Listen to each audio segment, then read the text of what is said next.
Hello, I'm in a 2018 Nissan Altima, and today I'm going to show you how to open your trunk. So from the driver's side here, you should see a hood lever for your hood, and then up here's for your trunk. So we'll push this button, and that should release your trunk. As you can see, it's popped open now. And then if for some reason that didn't pop open all the way, there's a button right here that you can push. And you do need some power to your vehicle for these to work. So if your vehicle's dead, you might need to jump start or get your battery working properly. With this button here, you can see as I push it, it's also opening it. But it swings open there.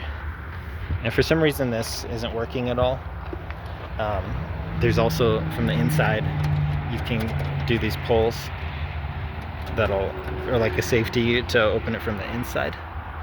Which, to get to this, if you can get something through to hook it and pull it back, that's the easiest way to do it from the inside, if you're not inside the trunk. When you're done, just close it again and it should be set up. But I hope this is helpful. Hope you have a wonderful day.